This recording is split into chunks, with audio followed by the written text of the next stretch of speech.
Welcome to the deep dive. We are so glad you're here with us today. If you've been listening to us for a while, you know the drill by now. You send us a stack of sources, usually a mountain of complex research papers or a thick nonfiction book or a sprawling investigative report. Yeah. And we extract the core insights. Yeah, a mountain of PDFs is usually the standard. Right. We do the heavy reading, the cross-referencing, the synthesizing, so you can walk away with a clear understanding of the material. We're looking for the narrative arc, the hidden variables, all the structural arguments. But today, the material we've been handed completely breaks that model. I mean, I've brought in gigabytes of data before, but today, my source stack is exactly 8 words long. It's a drastic departure. And frankly, it's a fascinating analytical constraint. When you first showed me the provided material, I actually thought, there was an attachment missing. I thought the exact same thing. I kept looking for the second page or the appendix or, a hyperlink to the actual body of text.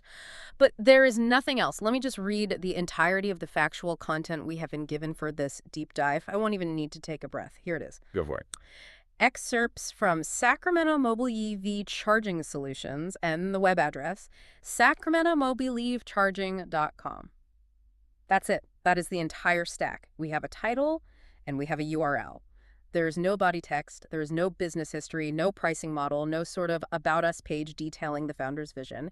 We have absolutely zero contextual data outside of these specific linguistic and digital markers. Which sets up a very specific, almost surgical mission for us today. Yeah. We are going to engage in radical, microscopic textual analysis.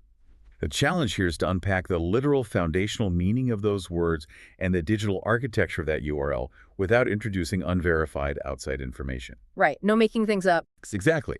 We aren't going to invent a narrative about who runs this, what their profit margins are, or what kind of vehicles they operate. The goal is to separate what the text inherently constructs from the assumptions our brains naturally want to project onto it. It's an exercise in boundaries, really. We are treating this string of text almost like an isolated archaeological artifact. We have to ask ourselves, what does this specific sequence of words explicitly claim, and what does it purposefully omit?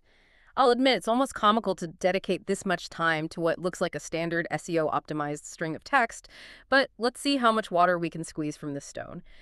Let's start with the first piece of the source material. The title, Sacramento Mobile EV Charging Solutions. Let's isolate the very first word, Sacramento. Functionally, placing a geographic anchor at the absolute front of the string acts as an immediate binary filter.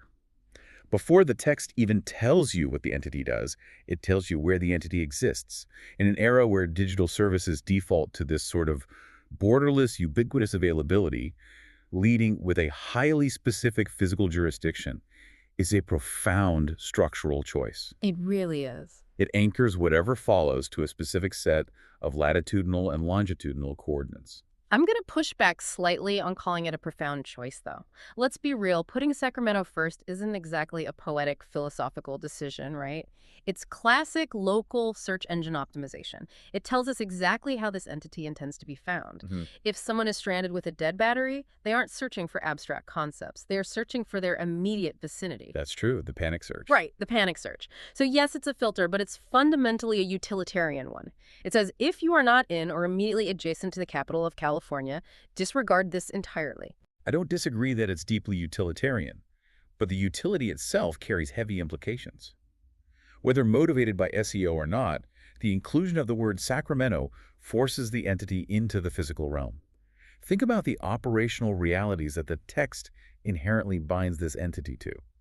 By claiming Sacramento, the text subjects this service to the physical constraints of that specific geography. The actual layout of the city. Yes, it implies navigation through urban sprawl, dealing with regional traffic patterns, operating within the specific climate of the Central Valley. It's not software you can just download in Tokyo or London. The text bounds the concept to physical infrastructure. Does it actually imply physical infrastructure, though, or is that an assumption we're projecting onto it? Because if we're being strict here, we can't actually prove from the text that they own a single physical asset in Sacramento. Oh, that's an interesting point. Right. Sacramento could merely be a keyword targeting a specific local market, while the entity itself acts as a lead generation funnel operated by someone sitting in another country, just farming out the actual service to third-party local tow trucks. The text claims the territory conceptually, but it doesn't explicitly verify physical ownership of assets within that territory. That is a crucial distinction, and you are entirely correct to catch that. The text claims relevance to the geography of Sacramento, not necessarily the physical presence of the corporate entity itself. We know the service most physically manifests there, obviously, because of what the rest of the text says, but the organizational structure behind it remains totally invisible. It's just a shadow. Exactly. And this highlights exactly why strict textual analysis is so difficult. Our brains automatically associate a city name with a local brick-and-mortar reality, a garage, an office, a fleet. But the text itself merely establishes a geographic parameter for this service. Exactly. We have to stay painfully disciplined here. So we have our geographic parameter, Sacramento. The next three words are where the actual mechanism of the entity is revealed. Mobile EV charging. I want to spend some serious time here because this is the operational core of the text. We don't need to rehash the mechanics of what an EV is. Our listeners are well aware of the transition from internal combustion to electric motors. The analytical focus really has to be on the coupling of EV with the word mobile and how that modifies the concept of charging. It's a massive shift. This three-word phrase represents a total paradigm shift in the spatial dynamics of energy distribution. The decoupling of the vehicle from stationary infrastructure. I mean, for a century, the paradigm of vehicular energy replenishment has been rooted in the ground. You have a tank or a battery, and when it depletes, you must physically navigate the vehicle to a fixed location, a gas station, a supercharger. The infrastructure is permanent, and the user is fluid. The word mobile completely inverts that relationship. It is a total reversal. The text describes a system where the infrastructure itself becomes fluid. The energy source travels to the point of demand, rather than the demand traveling to the energy source. When you analyze the spatial logistics of that, it addresses a very specific, modern vulnerability. If an EV is depleted, it is immobile in a way that is structurally different from a depleted internal combustion vehicle. Right, because the energy transfer mechanism is completely different. If a gas car dies on the highway, a person can walk to a station, fill a plastic 2-gallon container, carry it back, and manually transfer the chemical energy into the tank. You simply cannot do that with an EV. You can't just carry a bucket of electrons down the shoulder of the highway. Exactly. You cannot carry a bucket of electrons back to your car. The energy must be transferred via specific high-voltage equipment. So by stating mobile EV charging, the text implies that the heavy, complex transfer mechanism itself is being transported to the site of the immobilized asset. Which forces us to consider what the text deliberately leaves out. Mobile EV charging states the action, but it completely obscures the methodology. How is the mobility achieved? The text allows for multiple, wildly different operational realities here. Right. What does it actually look like? We don't know. Is it a massive diesel generator strapped to the back of a flatbed truck, literally burning fossil fuels to create electricity on site? Is it a sleek, custom-built electric van carrying an array of high-density lithium-ion batteries? Is it a small, towable trailer? The text refuses to commit. It only guarantees the action, not the aesthetic or the engineering behind it. And that omission is fascinating. It focuses entirely on the end result for the user. But let's dig into the necessity of this concept. Why does mobile EV charging even need to exist? If we look at the words, they imply a gap in the current stationary infrastructure. If stationary charging were ubiquitous and foolproof, a mobile version wouldn't be necessary as a dedicated solution. It relies on a friction point. Right. The phrase only has value if there is a recognized friction point in the existing paradigm, namely range anxiety, infrastructure dead zones, or just the sheer logistical nightmare of a heavy electric vehicle running completely dry. It acts as a safety net for the stationary grid. Yeah. But we should also consider whether the text implies an emergency roadside service or a planned lifestyle service. Does mobile EV charging mean a rescue truck with flashing amber lights on the shoulder of a highway? Or does it mean a service that comes to your office parking lot and charges your car while you work because you don't have a charger at your apartment building? Oh, I love that question because the text, standing completely alone, supports both interpretations equally. If you live in an urban environment with zero off-street parking, mobile EV charging could be your primary method of energy replenishment. You just subscribe to a service that brings the charger to you overnight. The concierge model. Yes, a high-end concierge model. On the other hand, it could be a purely reactive panic button service for when you miscalculate your trip to Lake Tahoe and get stuck on a back road. The three words mobile EV charging are broad enough to encompass both the concierge model and a gritty emergency towing alternative simultaneously. The ambiguity is the point. By not specifying emergency or concierge in the text, the entity captures a wider conceptual footprint. But that actually brings us perfectly to the fifth and final word of the title, which I think attempts to answer some of the ambiguity you just pointed out.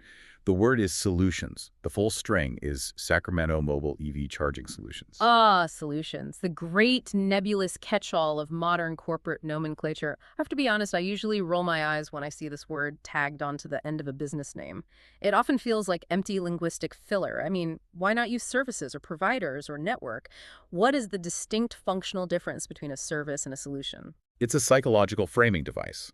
A service is neutral. It simply describes an action performed for a fee.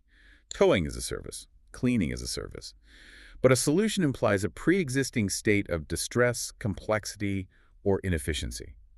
It positions the entity not just as a vendor performing a task, but as an intellectual partner resolving a distinct problem.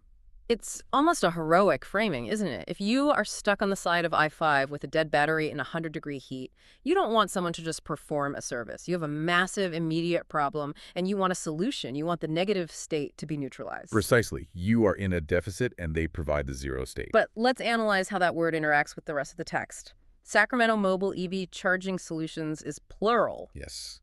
The pluralization is subtle but vital. If it were singular, solution, it might imply a single product, like a specific type of portable battery they sell in a store. Solutions, plural, implies a bespoke or multifaceted approach. It suggests the problem of a depleted EV battery in Sacramento is not a monolith and therefore requires an array of strategic responses. Let's play devil's advocate on that for a second. Does the text actually imply a sophisticated, multifaceted approach? Or is solutions just a linguistic reflex? In the corporate world, adding solutions to the end of a descriptive string has become so common that it may have been completely drained of its actual semantic weight. It might just be there to make Sacramento Mobile EV Charging sound like a formalized corporate entity rather than just a guy with a truck. That is a highly probable interpretation of the intent. It creates a veneer of institutional gravity. It sounds like a corporation, not a gig worker. But even if it is a reflexive linguistic habit, it still functions structurally within the text. It broadens the scope. As we discussed earlier, we don't know if this is for stranded motorists or for charging a fleet of electric delivery vans overnight or for apartment dwellers. By using the word solutions, the text effectively says, whatever the specific nature of your mobile charging problem is, we encompass the remedy. It is strategically vague. It's a fascinating tension. The title starts with the ultimate specificity, Sacramento, and ends with the ultimate vagueness, solutions. It funnels you from a hard geographic reality into a soft, comforting, conceptual promise. It's actually a very tightly constructed piece of communication when you break it down like that. Which brings us to an important juncture for you, the listener. We've spent this time dissecting just 5 words. It demonstrates how much architectural intent can be packed into a microscopic amount of text. You don't always need a 50-page manifesto to understand the core operating theory of an entity.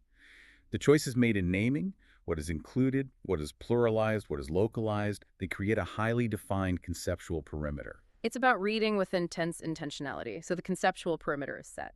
We understand the physical bounds, the functional action, and the corporate framing.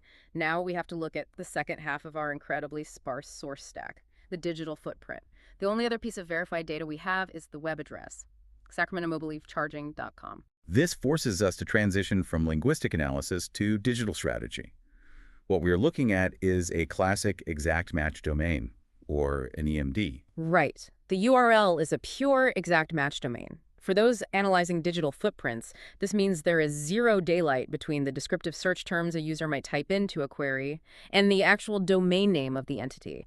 There is no abstraction, no clever Web 3.0 dropping of vowels, no mythological references, no distinct brand name. It is purely frictionless utility. The strategic trade-off here is stark. If we look at the evolution of the internet, early entities fought for these exact match domains because search engines heavily weighted them. If you owned books.com, you had a massive structural advantage. As algorithms evolved, they began to favor brand signals over pure exact match domains. So choosing to operate under an EMD today, especially for a local service, is a highly specific strategic posture. It sacrifices brand identity for immediate search query capture. It's the death of the clever brand name in the face of local emergencies. Think about it.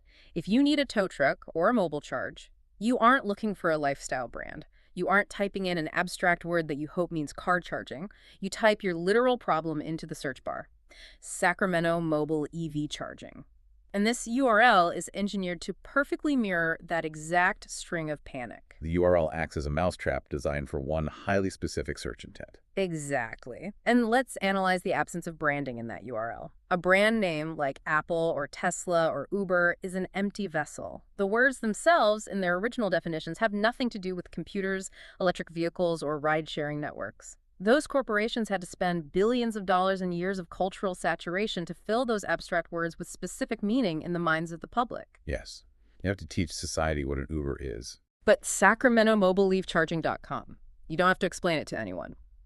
The name is the definition. The URL is the utility. It circumvents the entire process of brand education.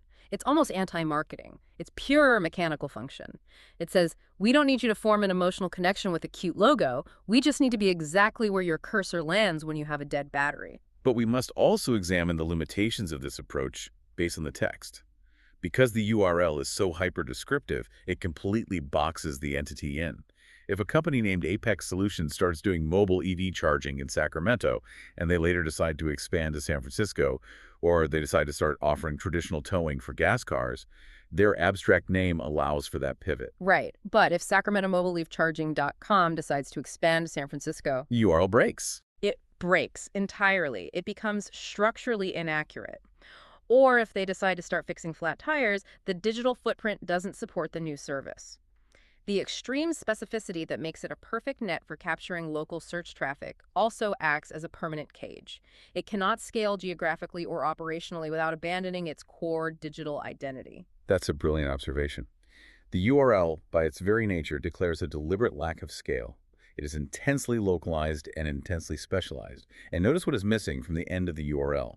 The word solutions from the title is dropped. The title is Sacramento Mobile EV Charging Solutions, but the URL is just SacramentoMobileEVCharging.com. I noticed that. Why do you think that is? Is it just to keep a long URL from becoming absurdly long, or is there a strategic reason? It's likely a concession to digital pragmatism. A 30-character URL is already pushing the limits of user-friendliness. Adding solutions makes it 39 characters. At a certain point, an exact match domain becomes too unwieldy to type or read clearly. But it's also an acknowledgement that while solutions is useful for psychological framing in a title, nobody types the word solutions into a search engine when they are stranded. They type the problem, not the corporate suffix. That makes total sense. The title is for the human brain, the URL is for the search algorithm. It's a fascinating split in how the entity presents itself based on the medium. But here's where we hit the absolute wall of our source material. The source stack stated we were given excerpts from this entity, but the excerpts contain absolutely no further text. The void. The void. It is incredibly frustrating for me as someone whose default state is relentless curiosity. I want to know the business model. I want to know the dispatch time. I want to know if they use level 2 chargers or DC fast chargers. I want to know the pricing structure. Are they charging a flat rate or by the kilowatt hour? But we have nothing. We have a title and a digital footprint pointing to a URL and then static. And this is the crux of why this exercise is so vital for critical thinking. When we are confronted with a void, human nature abhors it. Our brains are sophisticated pattern recognition machines. When we see a descriptive title and a functional .com domain, we automatically begin synthesizing a complete picture to fill in the missing data. I'm literally doing it right now. In my head, I'm visualizing an app interface. I'm imagining a map with a little green lightning bolt icon moving toward the stranded car. I'm imagining a fleet of matching vans with the URL printed on the side in sleek font. But we have to actively stop that process, because none of that is in the text. We must aggressively define the perimeter of our verified knowledge. If we assume they have an app, we are hallucinating data. If we assume they have a fleet of identical vans, we are hallucinating data. Strictly speaking, based only on the 8 words provided, SacramentoMobileEVCharging.com could be a highly funded, technologically advanced logistics network. Or it could be a single individual with a portable battery pack in the trunk of a 15-year-old hatchback. Exactly. Wow. When you frame it like that, it really highlights how much heavy lifting our assumptions do in the modern digital landscape. We see a .com and a corporate-sounding title, and we instantly assume a formalized structure, competence, and scale. We allow the linguistic framework to borrow authority that hasn't been explicitly earned by the text. Precisely. And this is the danger of navigating an information-rich environment without strict textual discipline. How often do we mistake our own internal speculation for external, factual data? We read a headline or we see a domain name, and we construct an entire operational reality around it. Then we proceed as if our constructed reality is a verified fact. This source stack forces us to sit in the uncomfortable space of saying, I understand exactly what concepts these words represent, but I know absolutely nothing about their operational manifestation. It's a profound discipline. It requires us to respect the silence of the text just as much as we respect the words. We have extracted the maximum amount of conceptual data from Sacramento Mobile EV Charging Solutions and its URL, and we have successfully identified the exact boundary where the data ends and our imagination begins. We have exhausted the source. We've dissected the geographic filtering, the technological shift away from stationary grids, the spatial paradigm reversal inherent in mobility, the psychological framing of corporate nomenclature, and the pragmatic search strategy of the exact matched digital footprint. We've done all of that without violating the rules of the deep dive. We didn't invent a single outside fact. We promise not to overwhelm the listener with fabricated info overload, and we've kept that promise. So let's bring this all together. Let's distill the key takeaways from this remarkably brief source stack. What is the essential summary of what we analyzed today? The core takeaway is that the source material presents a conceptual entity structurally defined by its limitations and exactness. Through strict textual analysis, we verified that Sacramento Mobile EV Charging Solutions represents a geographically bound service that reverses the traditional stationary fueling model by proposing to bring electrical energy directly to electric vehicles. Furthermore, its linkage to the exact match domain sacramentomobileevcharging.com reveals a digital strategy that completely abandons abstract branding in favor of purely descriptive, literal search utility and immediate friction reduction. That is the factual essence. Now, the crucial question for you, the listener, why does an analysis of these 8 words matter to you? Especially if you don't drive an electric vehicle and you've never set foot in Sacramento, California. Why should you care about this exercise? Because the methodology we apply today is a universally critical skill. You are constantly navigating a world saturated with claims, narratives, marketing spin, and complex data. But occasionally you encounter the exact opposite, a severe lack of information, a digital desert where only fragments exist. The ability to isolate a source, extract exactly what is demonstrably present, deconstruct the conceptual architecture of the phrasing, and fiercely resist the human urge to hallucinate the missing context is the bedrock of media literacy. Yeah, it really is. It's how you evaluate a newly formed company, analyze a breaking news headline before the facts are in, or assess a vague political claim. It is about knowing the precise coordinates of your own ignorance. It's about being comfortable in the void, knowing what you know, knowing what the text actually says, and refusing to fill the blank space with comfortable assumptions. Exactly. And as we conclude, I want to leave you with a final, slightly provocative thought to explore on your own. We've discussed how the absence of data forces us to confront our assumptions. But consider the psychological effect of this extreme minimalism. When a digital footprint provides nothing but a highly descriptive name and a functional URL, with zero narrative, zero founder's story, zero visual branding, does that stark absence actually invite more human curiosity than a fully fleshed out corporate profile? That is a wild concept. Think about it. When an entity gives you a 30-page about us section detailing their mission statement, their history, and their corporate values, they close the narrative loop. They give you the whole package. There's nothing left for your brain to wonder about. You consume it and move on. But a blank space, a purely functional string of text standing completely alone in the digital void, it acts like a vacuum. It forces you to lean in. How does the blank space on the internet manipulate our desire to learn more? Does ultimate utilitarian minimalism actually provoke the ultimate curiosity? Does saying almost nothing make people want to know everything? That is an incredible thought to end on. It turns the whole concept of modern marketing and storytelling completely upside down. Well, we have certainly leaned as far into this blank space as we possibly could today. Thank you so much for joining us on this highly unusual, intensely focused exercise in radical textual analysis. We loved unpacking this puzzle with you. Until next time, keep examining the words in front of you, keep questioning your own assumptions, and we will see you on the next deep dive.